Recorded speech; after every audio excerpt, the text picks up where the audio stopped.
राधे राधे दोस्तों, आप सभी का मेरे YouTube चैनल में बहुत ही ज़्यादा स्वागत है। महादेव और राधा रानी कान्हा जी आप सभी के ऊपर बहुत सारी कृपया करें, वो आपको अच्छे से अच्छा मार्गदर्शन दिखा। तो दोस्तों, आज का टॉपिक बहुत ही स्पेशल है। मतलब स्पेशल तो सभी होते हैं, जिसकी जो ज़रूरत होती है उसके लिए वो स्पेशल होती है। पता है, लाइफ में कभी कभी हमारे साथ ऐसा होता है कि हम लोग किसी के लिए अच्छा करने जाते हैं लेकिन वो गलत हो जाता है।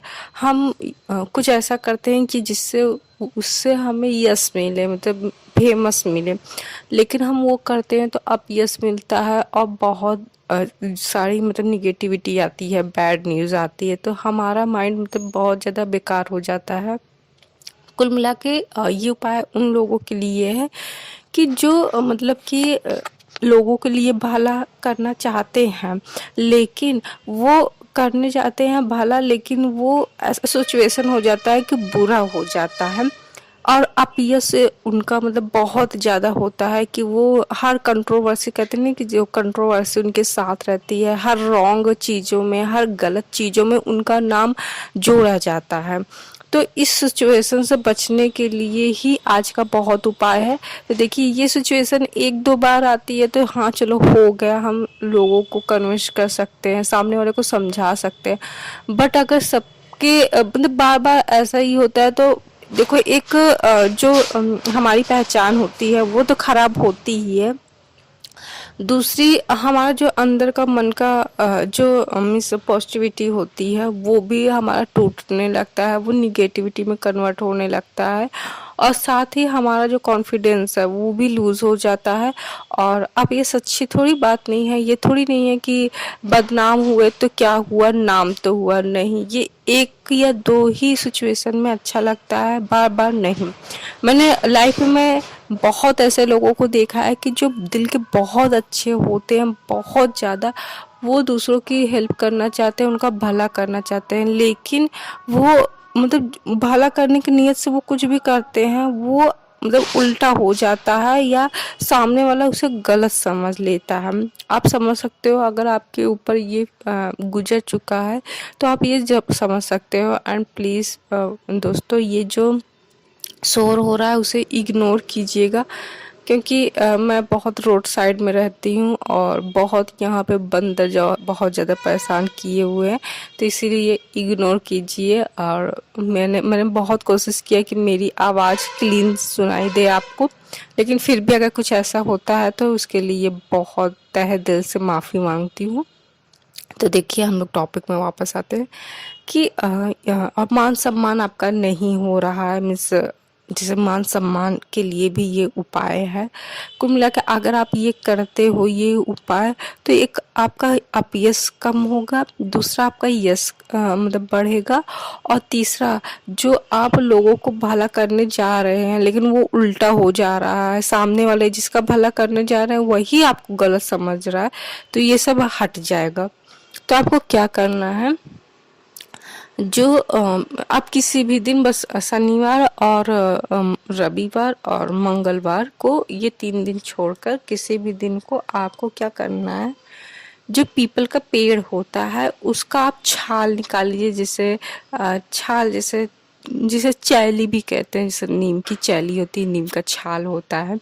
जो पेड़ बहुत पुराने हो जाते हैं, जैसे 10-15 साल के आसपास हो जाते हैं, तो उसमें पेड़ का जो नीचे का भाग होता है, जैसे जो जहाँ हम लोग दिया वगैरह जलाते हैं, तो वहाँ मोटा मोटा परत निकल जाता है। तो उसे आप किसी भी पेचकस से या फिर चाकू से आप उसको, या हाथ से ही अगर निकल रहा है, बहुत पुराना पेड़ है तो वो आपका हाथ से भी आसानी से निकल जाएगा, उसको आप निकाल लीजिए। लेकिन ध्यान दीजिएगा कि आपको शनिवार और मंगलवार रविवार को इग्नोर करना है, क्योंकि इस दिन पूजा किया जाता है, तो आप इग्नोर कीजिए, ये निकाल लीजिए। और फिर वो छाल ले लीजिए, और फिर जब आप सोमवार को जाइए महादेव जी के मंदिर में, अगर डेली जाते हैं तो बहुत ही अच्छा है। मैं तो यही कहूँगी कि आप डेली जाइए महादेव को। और आप बहुत ताम झाम नहीं करना चाहते हो चढ़ाने के लिए, या आपके पास वक्त नहीं है, तो इग्नोर कीजिए। आप बस एक लोटा जल ले लीजिए, सादा ही जल ले लीजिए, किसी भी लोटे मतलब पात्र में ले लीजिए, चाहे लोटे में ले लीजिए, चाहे ग्लास में ले लीजिए।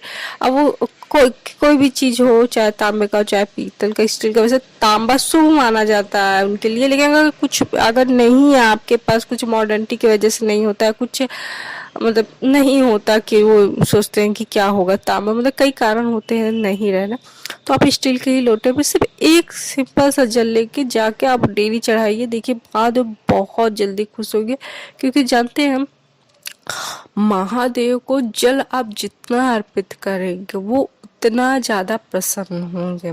तो आपको क्या करना है, अगर आप डेली मंदिर जाते हैं तो बहुत अच्छा है, नहीं तो आप सोमवार को जाइए।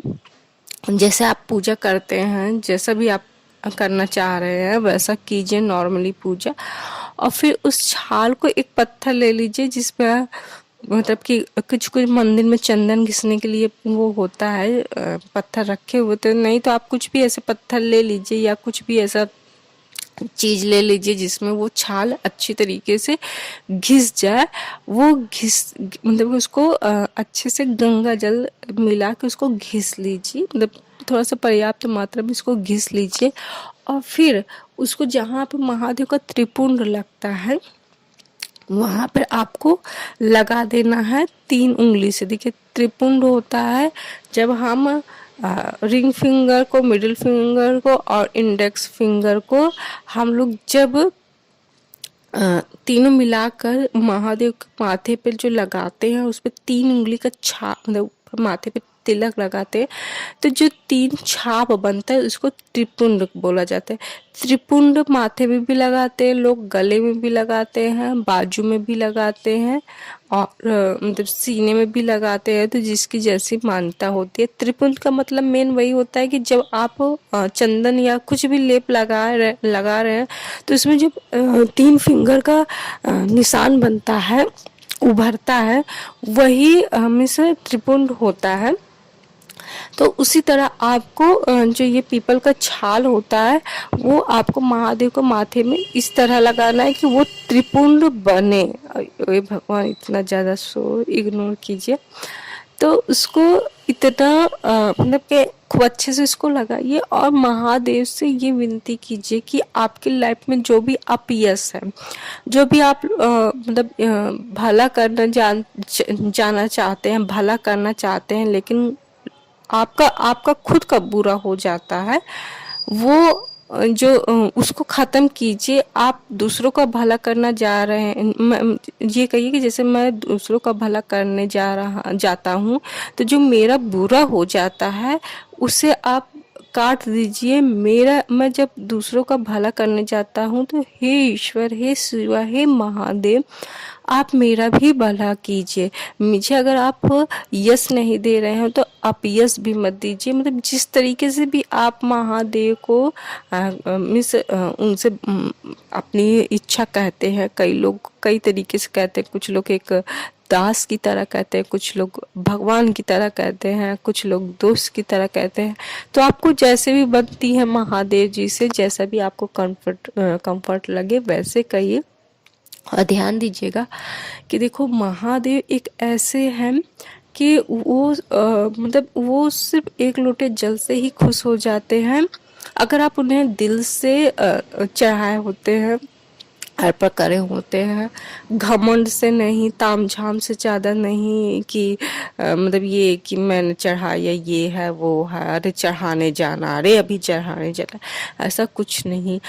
मैं नॉर्मली लैंग्वेज में बात कर रही हूँ कि आप एक मतलब अगर आपके मंदिर में आप मंदिर जा सको तो बहुत ही अच्छा। मंदिर नहीं जा सके, अगर घर में आपने शिवलिंग छोटा सा स्थापित किया है या नर्मदेश्वर शिवलिंग स्थापित किया है तो उसी की आराधना कीजिए।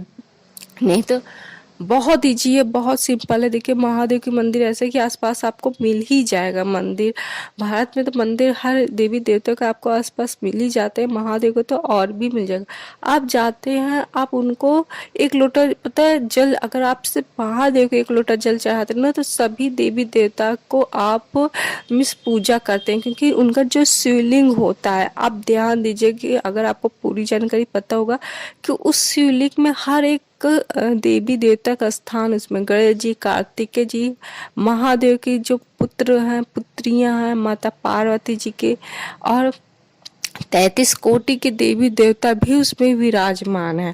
अगर आप जानना चाहते हैं पूरा शिवलिंग में कौन से देवी देवता कहाँ कहाँ पर स्थापित है, तो प्लीज़ मुझे कमेंट कीजिएगा। मैं आपको फोटो के जरिए या फिर एक छोटी सी वीडियो के क्लिप के जरिए मैं आपको पूरा डिटेल में समझा दूंगी। तो बस कहने का मतलब यही है कि अगर आप एक लोटा जल भी डालते हैं तो आप हर एक देवी देवता को पसंद कर देते हैं। माँ लक्ष्मी को भी पसंद कर सकते हैं, माँ पार्वती जी को और माँ सरस्वती जी को भी आप पसंद कर सकते हैं सिर्फ एक लोटे जल से। बस शर्त ये है कि आप जब भी एक लोटा जल चढ़ाए तो पूरे श्रद्धा से चढ़ाइए, और कोई मतलब ये नहीं कि मुझे जल चढ़ाना है तो उसको बार बार रटना नहीं है कि अभी ये भी काम है। जैसे एक होता है ना कि हम लोग कुछ करने लगते हैं तो कहते हैं अभी मुझे ये भी काम करना है। तो जब आप कुछ काम में बिजी तो आप ये नहीं कि अभी मुझे वहाँ भी जल चढ़ाने जाना है, ये काम मत समझिए। ये आप एक श्रद्धा समझिए, आप अपने जीवन का पार्ट समझिए। इसी तरह अगर आप करेंगे तो महादेव जल्दी खुश हो जाएंगे। और वो त्रिपुंड आपको जो मैंने बताया था कि छाल से आपको लगाना है, वो लगाने के बाद महादेव से बहुत विनम्रता से विनती कीजिए जैसा भी आप विनती करते हैं। और फिर बाकी जैसा आप करते हैं पूजा उसके बाद भी कर सकते हैं, उसके पहले भी कर सकते हैं नॉर्मली। और ये चाहे तो आप हर सोमवार को कर सकते हैं या एक ही सोमवार को कर सकते हैं। अगर आप डेली मंदिर जाते हैं या सिर्फ सोमवार जाते हैं तो आप कर सकते हैं इसको। अगर आप नहीं मंदिर जाते हैं, सिर्फ स्पेशली इसके लिए जाते हैं, तो एक ही बार कीजिए क्योंकि आप डेली तो जाएंगे नहीं। लेकिन कोशिश कीजिएगा, मैं यही कहती हूँ, मैं यही विनती करती हूँ कि आप कोशिश कीजिएगा कि महादेव के मंदिर में आप जरूर जाइए और उन्हें सिर्फ एक लोटा जल चढ़ाइए। आपको खुद ही एहसास हो जाएगा, आपको जो अंदर से पॉजिटिविटी आएगी, एनर्जी आएगी, वो जो रास्ता मिलेगा वो बहुत ही अच्छा होगा। आपको फिर और कहीं भटकने की ज़रूरत नहीं है, महादेव आपको खुद रास्ता दिखाएंगे। और हाँ, वो बहुत इशारा करते हैं, बस आपको समझने की ज़रूरत है वो इशारा कि हाँ महादेव क्या कहना चाह रहे हैं। और पता है वो इशारा सिर्फ आप ही समझ सकते हो, बाकी कोई नहीं समझ सकता। तो आप प्लीज़ एक कोशिश कीजिए। अगर आप डेली जैसे मंदिर नहीं जाना चाहते, थोड़ा कुछ लोगों को मतलब अजीब सा लगता है, तो आप ऐसा कीजिए, आप स्टार्ट कीजिए पहले स्पेशल डे से। जैसे आप जो मास शिवरात्रि पड़ती है, मास प्रदोष पड़ता है और एकादशी पड़ता है, तो पहले उससे स्टार्ट कीजिए। फिर 2-4 बार ऐसे कीजिएगा, फिर हर सोमवार को जाइए। फिर धीरे धीरे आपका डेली रूटीन बन जाएगा, क्योंकि बहुत लोगों ने ऐसे ही किया है। एंड बिलीव मी कि जब आप एक बार जाओगे ना तो ये सोचोगे कि मैं रोज आऊँ, क्योंकि महादेव के शिवलिंग में जब आप जल चढ़ाओगे ना तो आप 100% मोहित हो जाओगे उनके शिवलिंग में, क्योंकि वो ऐसे है ही हैं मोहने वाले, वैराग होकर भी लोगों को अपनी तरफ अट्रैक्ट कर लेते हैं। तो आज का उपाय यही था। बाकी आप कोशिश कीजिएगा कि हर रोज़ आप महादेव को एक लोटा जल जरूर चढ़ाएं। बाकी महादेव, राधा रानी और कान्हा जी हम सब की रक्षा करें। राधे राधे।